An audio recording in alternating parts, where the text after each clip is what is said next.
What's up, everyone? Welcome back to another edition of Sports to the Wire. For those of you who are new to the channel, I am your host, Steve Rashid. My boy on the other side of the panel there is Barrick, the other co-host. What's up, guys?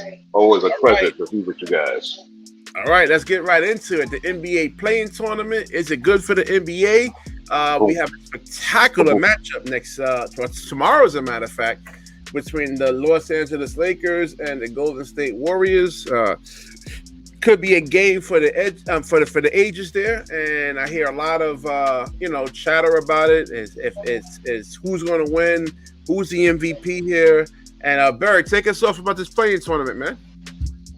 Well, listen, the playing tournament is what it's going to be. The bottom line is we're trying to find out if we can make the product better. You know, we're talking about why people don't tune in as much. We don't tune in as much because of the bubble last year. They didn't tune in as much because of what was being done with the, the woke movement and things of these nature, and right now, no. Right now, we need basketball to be highly competitive. So by putting this together, we know for a fact that next year, moving forward, they will keep this in play. Guys will be playing hard to avoid the play-in tournament. So from spots 1 through 6 in both the Eastern Conference and the Western Conference, you will have a highly competitive league, strong parity, no team stepping themselves out of the woodwork, and even if you form a powerful team, it's not going to matter. There's going to be high-level competition all over the NBA. To me, this is a very ingenious idea. Some of the players might not agree to it. I get that. They're the ones running up and down the court, banging, going through picks and things like that nature. I get that. They actually did agree with it. It's just that LeBron is playing the tournament now. Now he's actually has a problem with it. That's really more or less the problem right there. Right. He's the guy that publicly came out and made a comment. But Mark Cuban too, because there was a potentiality of Dallas actually falling into that play-in tournament too now, But now they actually play the Clippers in the first round. So we'll see. We'll definitely see what happens there between those two. I won't call them a powerhouse team though. But yeah. Right. I mean, the bottom line is, guys, this is what we're looking for. We're looking for this team. We're looking for teams right now, okay, to compete. We need for players to compete. This has been the biggest complaint by some of the fans outside of the fact they have not been able to participate by being in the arenas. They're slowly changing that as we're moving forward. But we're going to be back to full participation from the fans next year. And with the play-in tournament, players are going to psych themselves and say, listen, I don't want to be part of that crap. That's extra work just to get into the playoffs. I want to fight hard to get one of those 6 spots in the Eastern or Western Conference. You understand? And that is what this play-in tournament is all about. It's about creating better competition, consistent competition, and hopefully eliminating this load management stuff. Because I'm going to tell you something. That has to go. Why?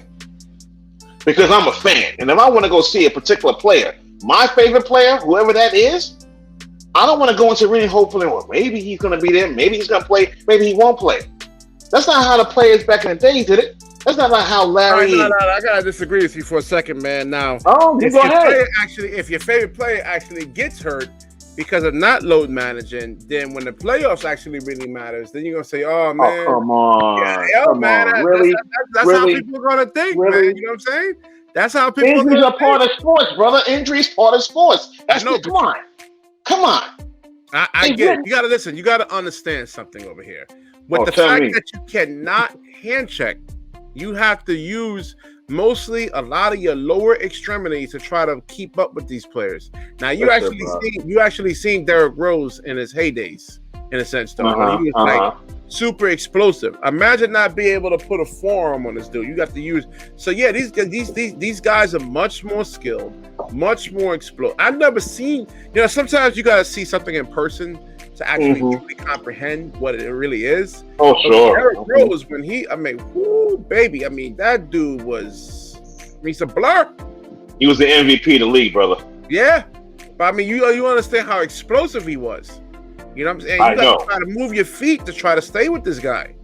And then sometimes you're asking the best player on a team to actually carry the load and still have to actually take on defensive responsibilities.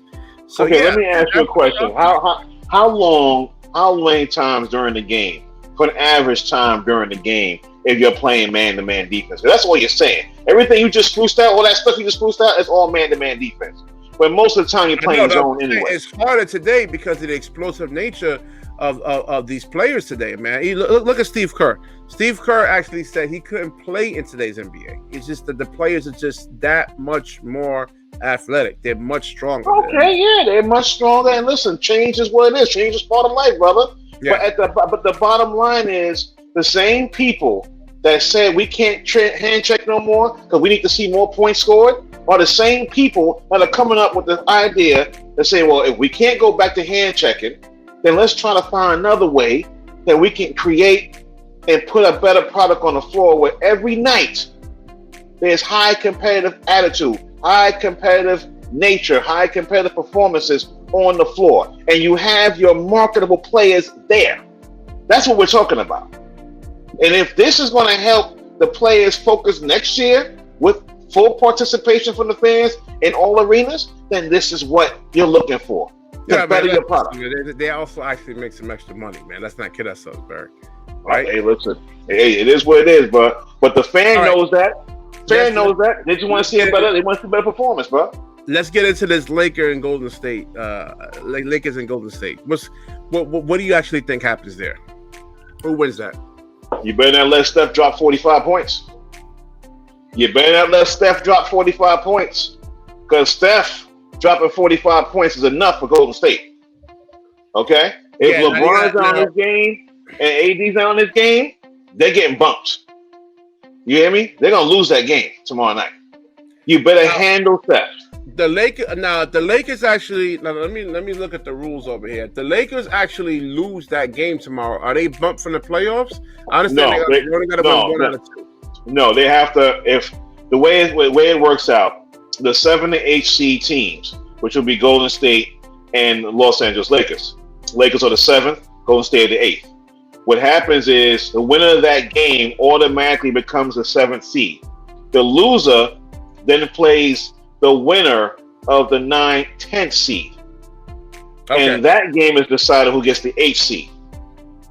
So basically, who wins the 7th, 8th seed tonight basically only has to play one time, pretty much. Oh, so there's gonna be a lot of pressure on LeBron. Of course. And listen, he's gonna have to guard Steph Curry. Not nobody else, not Dennis Schroeder.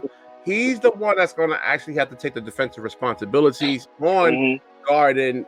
And listen, a lot of what makes what makes it so hard to guard in the NBA today is that there's a lot of high screens. This is what actually made the big man irrelevant, because the big man has to come out and guard these guys on the perimeter, and it's really hard for them to actually do that in a sense. So a lot of LeBron James on the perimeter, and that ankle's gonna be put to the test. But on the other end is that LeBron is actually playing the point guard.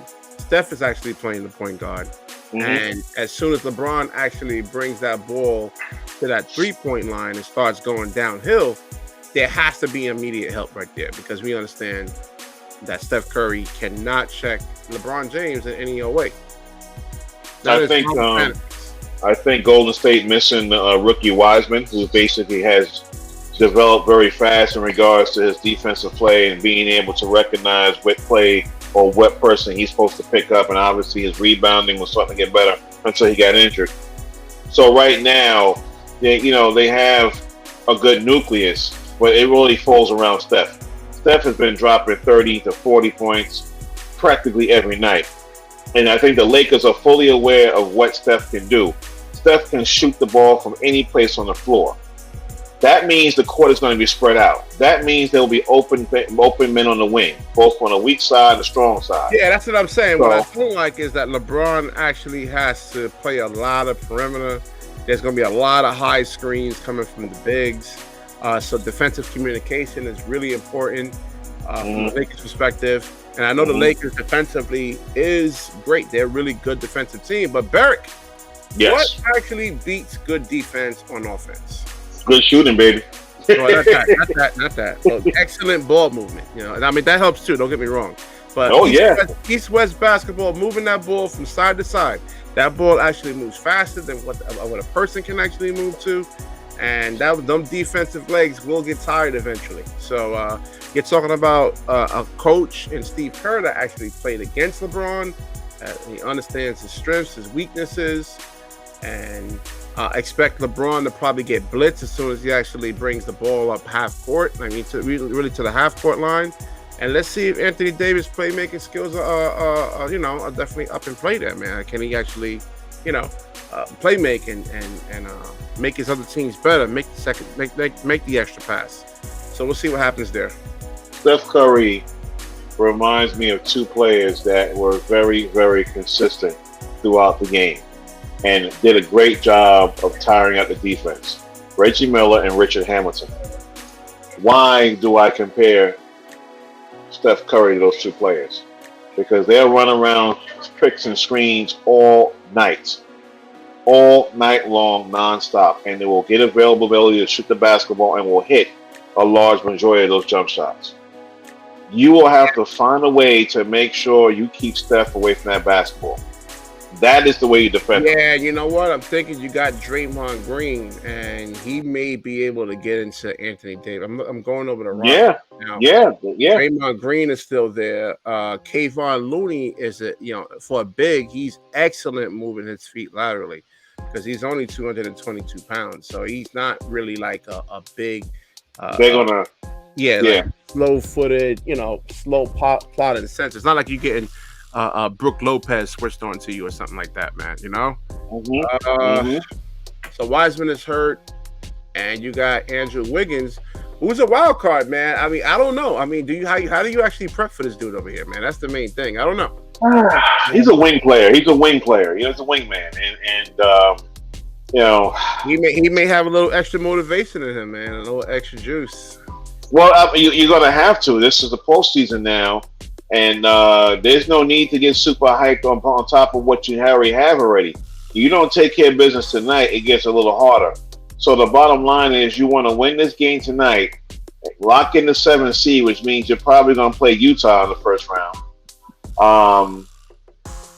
And you go from there. Yeah, and I don't like that matchup for Utah against the Lakers, because I know. Listen, system basketball is great. I'm a huge proponent for it, but you need the shot clock. When the shot clock is down to 9-8, system basketball goes out of the window, man. You need somebody to say, "Hey, take me home." And take me home, baby. One player in Donovan Mitchell, who's a high percentage one-on-one player. If they had an extra person like that's on the caliber of Donovan, then I would say Utah can actually beat the Lakers as you got Ingles, you got the whole squad over there, man. It's a very tall and lanky team, the Utah Jazz. They run the floor well, they rebound by committee. You already have Rudy Gobert, what he can do on the defensive end as well as the offensive end. On the board, it's going to be difficult. We're going to squeeze in some Dennis Schroeder news in about 10 to 15 minutes. Let's wrap this video up.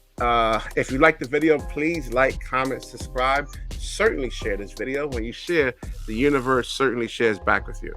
Peace. Absolutely. Peace.